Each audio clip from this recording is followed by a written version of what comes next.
great to introduce to you our next session, this time a fireside chat. On the one hand, we'll have Fabrizio Brasca, the Group Vice President Global Solutions at Blue Yonder. He leads his organization to drive thought leadership, go-to-market strategy, and solution execution excellence for Blue Yonder's 4,000 plus customer base. On the other hand, we have Johnny Ivanyi, the Global Head of Distribution Operational Excellence at Bayer. Johnny is a professional with 20 years of international business experience across the supply chain organization with several leadership roles in General Motors, Monsanto, Bayer, and broad international assignments in Latin, Europe, and Asia. He leads the global distribution operational excellence and drives transformation across the organization by identifying, assessing, and implementing innovative, best-in-class strategy methods and new technologies. They will talk more about global transportation in a digital world, top practices to drive an effective global transportation program. So the talk will be full of examples and case studies. Please stay tuned and enjoy. Welcome everyone to this session on global transportation in a digital world, where we're going to talk about some of the top best practices to drive an effective global transportation program. My name is Fabrizio Brasca, GVP of Global Solutions here at Blue Yonder, and I'm joined by Johnny Ivanyi, Global Head of Distribution Excellence at Bayer Crop Sciences. Johnny, welcome and thank you for joining us today. Thank you, Fabrizio, for having me. Thank you. Oh, great. No, it's a pleasure. And I just want to point out to the audience, John and I have a lot in common. We've both been in this space for a long time. I won't say exactly how long, but we're both veterans in the transportation and logistics space and both been around the world. And so let me get right into it. Johnny, you've got a big global deployment in transportation logistics. Give us a minute to kind of give us a quick education on your distribution transformation journey. So give us kind of some highlights on where you are and what the next wave looks like. Yeah, thank you, Fab. Great question, by the way.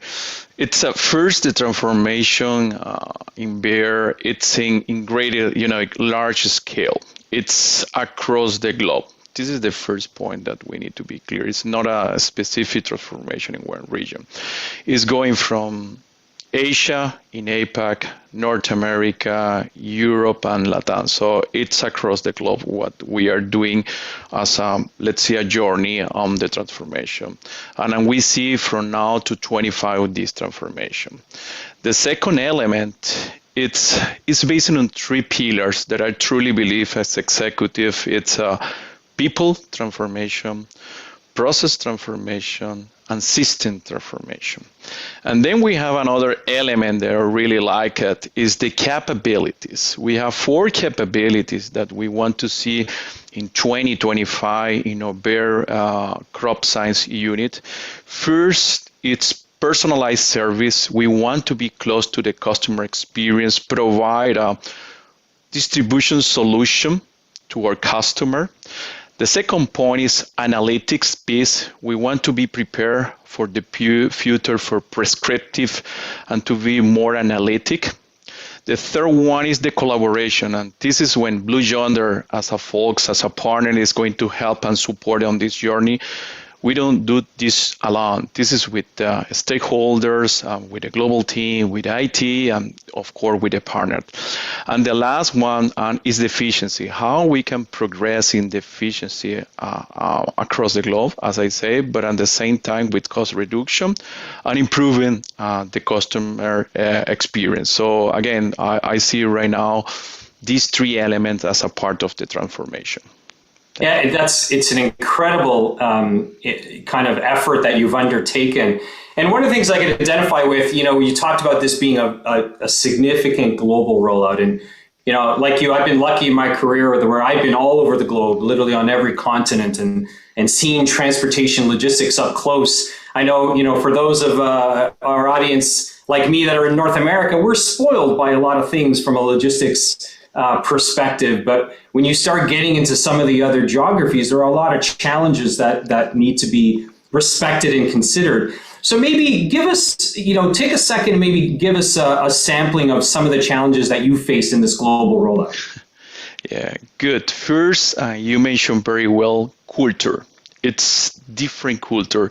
Even that we have on a standardized process, we are looking for automation to process standardization, but we cannot have the same, let's say, a model of project implementation in the region. So Right. if we are going to have in US, we are going to have the model X, and then when we go to Asia, in Thailand or in India, we are moving to the model X and Y.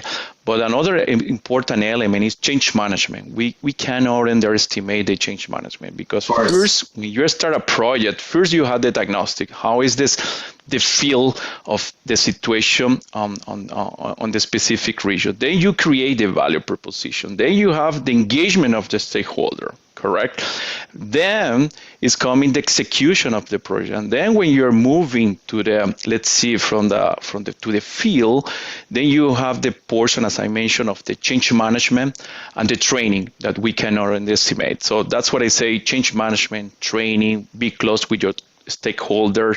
It's a big difference in any project, especially in TMS that we start this journey 6 years ago, and in the Monsanto legacy, and we are moving to the second phase of this implementation, TMS. Yeah, I mean, again, part of my experience is when you get into some of these geographies, where again you take for granted, things that we experience, in the United States, or where I am natively here in Canada, where whether you're in a Brazil or you're in India, this transportation can be entirely different animal. It's not the same behaviors. And you're right, culture has to play an important role in how you achieve these objectives. So an incredible initiative. Talk to me a little bit about results, right? Because that's, everyone always wants to know, okay, so what did you get out of it? What results did you yield? How did you think about metrics?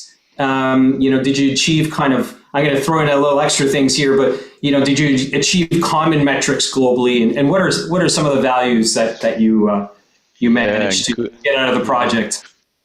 Good question. We call success metrics. We have three main metrics in the organization that are globally.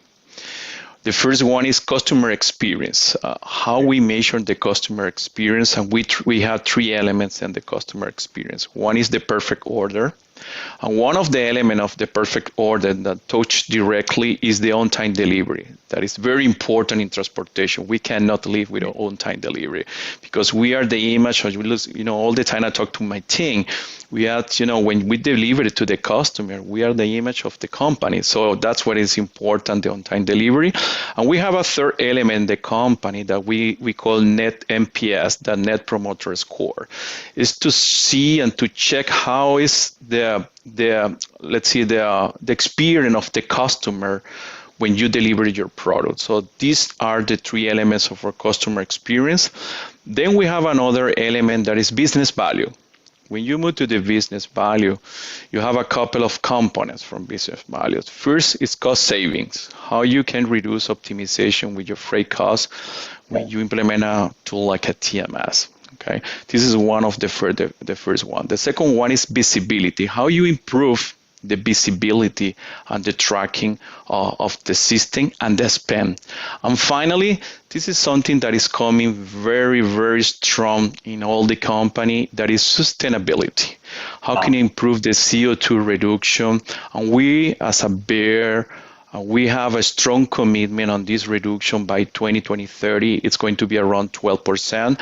Just to give you a flavor, a taste, this year is just 2%, just in transportation and warehousing. So we're working so hard in these three elements, and sustainability right now is one of them, the main goal that we have for this year.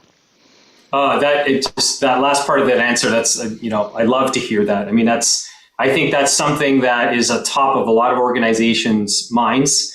And I think those that lead the charge will help the others follow, if you will, right? It always takes a leader to pave the way. So I'm glad that's a key pillar to the initiative and something that you're measuring. So what's next? Where, in terms of the, areas of improvement, where do you want to go with this initiative?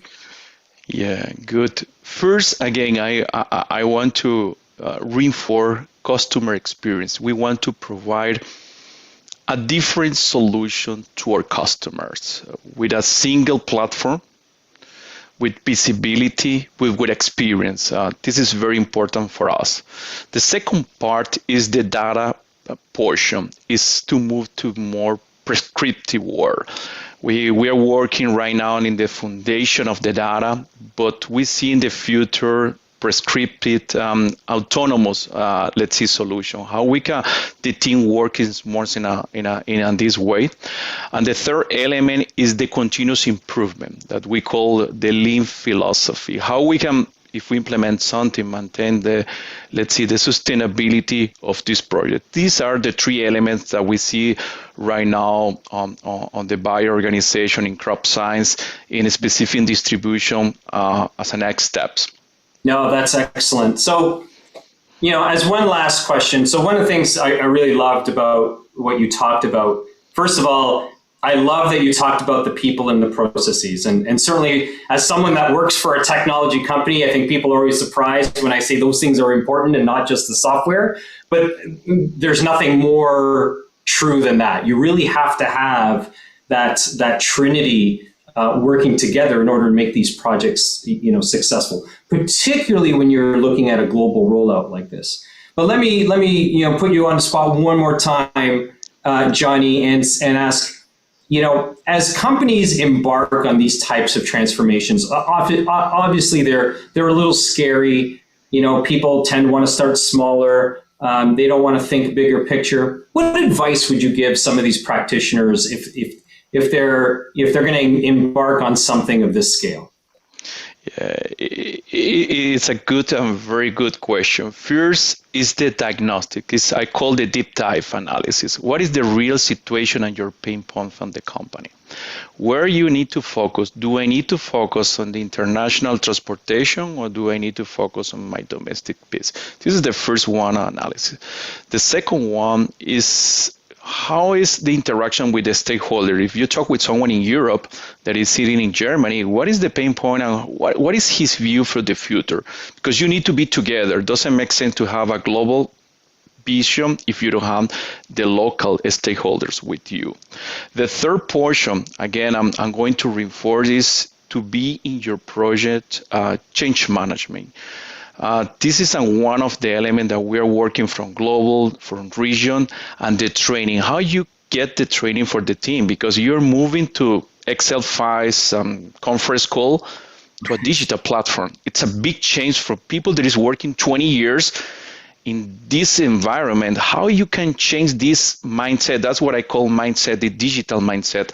I love when I talk to my team, say digital mindset is the new movement for us. It's not the common mindset like analytics, it's digital. How can we be more digital and focus on the customer experience? So these are the 3 or 4 components that I see as maybe an advice from people or companies they are going to start this journey. It's something that is possible, yes, but you need to get the commitment. And one more element, by the way, collaboration. How we want work in collaboration with stakeholders, IT folks, global team, regional team, and the partner. We are talking here with Blue Yonder. If you don't together, and again, in this journey, it's a marathon, it's not a sprint. Right. We have to be together on this journey.